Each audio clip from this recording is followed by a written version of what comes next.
Welcome back, everybody. We're diving into some powerful Bible verses today, focusing on hope and strength and resilience, especially when things get tough. We'll look at what they mean and how they might connect to, your own life. Yeah, it's amazing how these verses, even though they're so old, can still offer comfort and guidance, to people today. They really tap into that human need for reassurance and strength, especially during those times when we're facing challenges. Right. Exactly. It's like they speak to something deep down inside us. Let's start with that idea of God's presence, that feeling of not being alone. What comes to mind for you with Jeremiah 29:11? The one about God having plans for us. Oh, yeah. For I know the plans I have for you, declares the Lord. Plans to prosper you and not to harm you. Plans to give you hope and a future. This verse, it's often quoted when people are going through uncertain times Mhm. or times of transition. And it's a really good reminder that even when we can't see the path ahead, there's a greater plan at work. Mm. Yeah, and it's not just like some vague plan, right? It specifically says plans to prosper you and not to harm you, which is, really reassuring when you think about it. What about Isaiah 41:10? That seems to have that same theme of reassurance, but maybe from a different angle. Oh, absolutely. It says, fear not, for I am with you. Be not dismayed, for I am your God. I will strengthen you and help you. I will uphold you with my righteous right hand.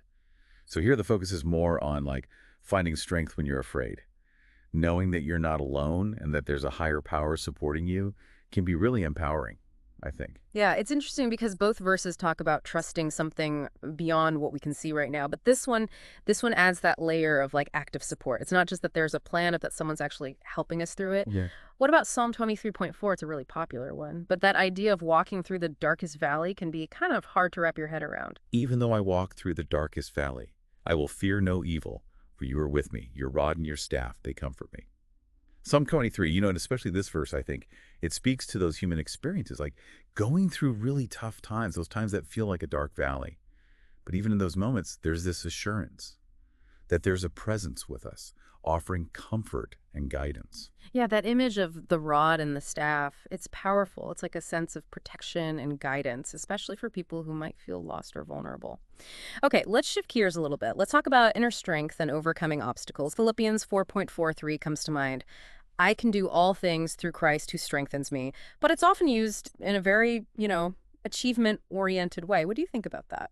Oh, yeah. I mean, it's true that this verse is often used in that context Right. of personal achievement, but I think it's super important to remember that it's also about endurance. It's about finding the strength to get over challenges and to keep going even when things are really difficult. It's not just about conquering those mountains, but about getting through the valleys too. I see what you mean. Yeah, it's like believing that Christ strengthens you could mean finding the focus to finish that tough project at work or the patience to deal with a difficult family situation. It's less about like outward success and more about that inner resilience. Right, exactly. And that strength, it comes from being connected to something bigger than ourselves, Yeah. a source of support beyond what we can do on our own. And that ties into Romans 8:28 really well, which says, and we know that in all things God works for the good of those who love him, who have been called according to his purpose. So even when we're facing really difficult times, there's this belief that ultimately everything is working out for our good. I imagine some people have a hard time with that, you know? Like, how can you say that when you're dealing with real pain and suffering? It's not about like pretending that the situation isn't difficult or denying the pain. But this verse, it offers like a different way of looking at things. It suggests that even in those really hard times, there's something bigger happening. It encourages us to believe that something good can come out of it, even if we can't see it yet. Hmm. That reminds me of a time I was going through this really tough job search. It felt like every door was closed and it was so discouraging. But then I remembered Romans 8:28 and it kind of shifted something in me. It wasn't like the situation got easier overnight, but I felt this sense of peace. Like even though things were hard, it was all happening for a reason. Right, that's a perfect example of how these verses can help us understand challenges and find meaning, even in those really difficult times. Yeah. Okay, let's move on to our next theme. Finding rest and trusting God's plan. Matthew 11:28 is one that comes to mind. Come to me, all you who are weary and burdened, and I will give you rest. It's a beautiful invitation, but what does it actually mean to find rest in that context? It's about finding peace and comfort in the middle of those struggles. Like it's an invitation to let go of what we're carrying, to stop trying to control everything and find that peace in a higher power. It's like saying, hey, you don't have to carry all this by yourself. Come find some peace with me. How does that connect to Proverbs 3.56? It talks about trusting in God instead of relying on our own understanding. Trust in the Lord with all your heart and lean not on your own understanding. In all your ways submit to him, and he will make your paths straight. This is all about surrendering, letting go of our need to be in control, and trusting in God's plan. And that can be really hard to do, especially when we're facing stuff that doesn't make sense to us. I struggle with that leaning not on my own understanding part.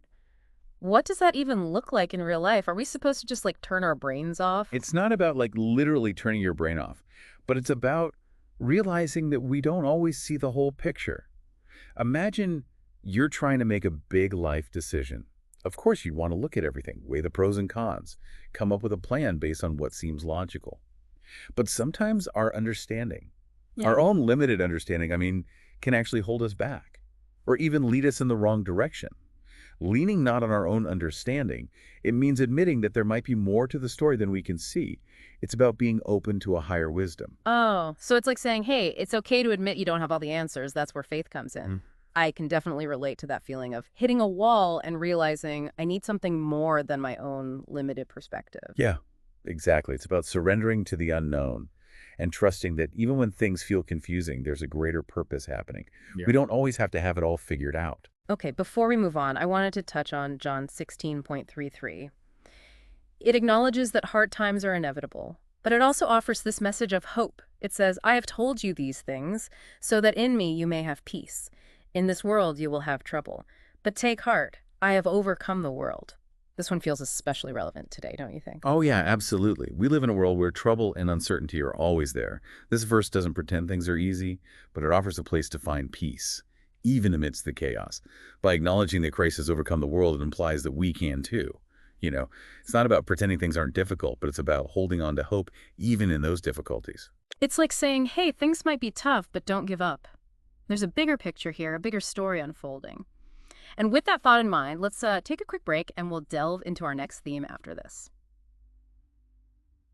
And we're back, still diving into these powerful Bible verses. I'm really fascinated by this next theme, embracing weakness and finding grace. It seems kind of backward, 2 Corinthians 12.9 really jumps out at me. My grace is sufficient for you, for my power is made perfect in weakness. What are your thoughts on that? Yeah, it's one of those verses that really makes you think. Right. It totally changes how we usually see weakness. Like instead of something we want to hide or be ashamed of, our weaknesses can actually be opportunities for God's power to work through us. That's a really different way of looking at things. The world's always telling us to be strong and independent. So it's almost rebellious to say that true strength comes from admitting our limitations. Right, it challenges that idea that we have to be perfect or have it all together to be worthy of love and support. Instead, it's when we let ourselves be vulnerable, admit that we're not perfect, that we can really experience grace. So how does that embracing weakness, how does that connect to being still? Like in Psalm 46.10, it feels like those two ideas go together somehow, but I'm not quite sure how. That's a good point. The Psalm says, "Be still and know that I am God." There are lots of ways to understand being still, but I think here it's about letting go, surrendering our need to control everything, and just resting in God's presence. It's like making space for something bigger to come into our lives. But in a world that's so busy and demanding, how do we actually do that? Be still. It's hard, for sure. But I think it's about finding those little moments of quiet, even in the middle of all the chaos, maybe through prayer or meditation, or spending time in nature, even just taking some deep breaths and focusing on the present moment. It's all about creating space for reflection, connecting with something beyond our everyday lives.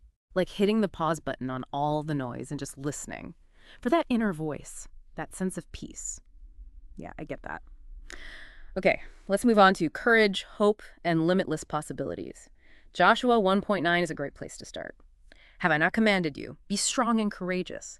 Do not be afraid, do not be discouraged, for the Lord your God will be with you wherever you go. Powerful, isn't it? It's all about stepping into the unknown with faith and courage. It reminds us that even when we're facing those big challenges, we're not alone. God's presence is with us, giving us strength and guidance. It's like having someone cheering you on from the sidelines, you got this, I'm here for you.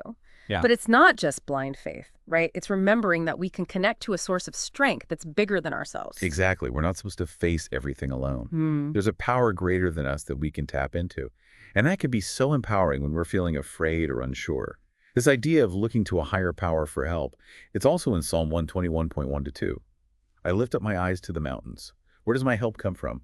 My help comes from the Lord, the maker of heaven and earth. This psalm always makes me think about perspective. It's easy to get tunnel vision when we're struggling, like all we can see is the problem. But this psalm, it's like it's telling us to look up. Remember, there's a bigger picture, and that our help comes from somewhere beyond our own understanding. I love that. And it's interesting, this psalm, they think it was written when the Israelites were going through some really tough times. So when it says, lifting your eyes to the mountains, it's not just about nature. It's about looking to a power bigger than the chaos all around them. And we can all relate to that, right? We all have our own mountains to climb. Absolutely. So, courage, what does that actually look like day to day? It's not always about doing something huge and dramatic, is it? Right. Courage comes in so many forms. It could be speaking up for what's right, even when it's hard, or setting healthy boundaries in a relationship. It could even be starting a new project or going after a dream, even though you're scared of failing. So, it's about taking those steps outside our comfort zones, trusting that we're not alone, even when it feels scary. Okay, I like that. Now let's look at Ephesians 3.20. It talks about limitless possibilities. Now to him who is able to do immeasurably more than all we ask or imagine, according to his power that is at work within us. This verse, it just takes your breath away. It's saying that our potential is limitless, that we can achieve things beyond our wildest dreams. It's like it's telling us to dream big, to think outside the box, and to believe that with God, anything is possible. Wow. Like, hey, don't limit yourself. Imagine the most amazing thing you could ever do. And know that even that's just the beginning of what's possible. Have you ever experienced something like that? Something that felt impossible that it happened anyway? Oh, yeah, definitely. I think we all have those moments where we look back and think, how did that even happen? Those are the moments that remind us there's something at work, something bigger than us, something that can make miracles happen and bring about incredible things. We may not always understand it, but it's pretty amazing to see. Like those stories of people beating the odds, making huge discoveries in science, or creating art that moves millions. It makes you wonder what we could all do if we could just tap into that power. Exactly. It reminds us that we're part of something much bigger than ourselves, and we can do amazing things when we connect to that power. Okay, for our last theme, let's talk about everlasting love and daily renewal. Lamentations 3.22-23 is so beautiful. Because of the Lord's great love, we are not consumed, for his compassions never fail. They are new every morning. Great is your faithfulness. This passage, it's a powerful reminder of God's love and his mercy. Even when we're going through tough times and suffering, it's a message of hope, of starting over. It reminds us that every day is a fresh start, a new chance to experience God's grace and love. I love that image. Compassions that never fail and that are new every morning. It's like God saying, hey, no matter what happened yesterday, today's a new day, and I'm still here for you. It's like we're not chained to our past mistakes or failures. We don't have to carry yesterday's burdens into today. Every morning we get a chance to begin again, let go of what's weighing us down, and embrace the present moment with a new sense of hope and purpose. Wow. That's powerful. And how does this tie in with Romans 15.13? That verse says that when we trust in God, we're filled with joy and peace so that we may overflow with hope by the power of the Holy Spirit. That verse brings together hope, joy, and peace so well. It's saying that those things aren't just feelings that come and go. They're always there for us when we trust in God. Even when things are hard, there are reasons to be joyful. There's a peace that goes beyond understanding, and the Holy Spirit keeps renewing our hope. So even in the tough times, there's still joy, peace amidst the chaos, and hope for a brighter future. It's a pretty empowering message. It is. It's a message about being resilient, about being optimistic. Even when we can't see the light at the end of the tunnel, we can trust that it's there. We can choose to focus on what's good, find things to be thankful for, and keep moving forward with hope in our hearts. That's a great reminder. I feel like we've covered so much, and I'm already feeling inspired to use some of this in my own life. Me too. It's amazing how these ancient verses can still speak to us today. Before we wrap up our deep dive, I have one last question for you. We were talking about how God's mercies are new every morning. And I was wondering what that means for like how we approach each day, especially those days when we're facing challenges. Yeah, it's a really powerful idea. So we have this choice every day to either dwell on what went wrong yesterday or embrace the newness of today with gratitude and hope, like hitting a reset button, you know? So it's like saying yesterday's problems don't have to dictate how today goes. We can Yeah. choose to come at it with fresh eyes. Exactly. It's about letting go of the past and really embracing what's possible right now. I know I can get stuck in that rut, just the daily grind, letting stress and worry get in the way. But these verses, they remind us to look beyond that, to remember that bigger picture, that source of strength and hope that's always there. It's about being thankful, Hmm. recognizing the good things, even when we're going through hard times, choosing faith over fear, hope over despair, love over hate. Like saying, hey, even though things are tough, I'm going to choose to see the good, focus on the positive, and believe that things will get better. Yeah, exactly. It's a great reminder that we have the power to choose how we see things, and how we think and believe can really shape our reality.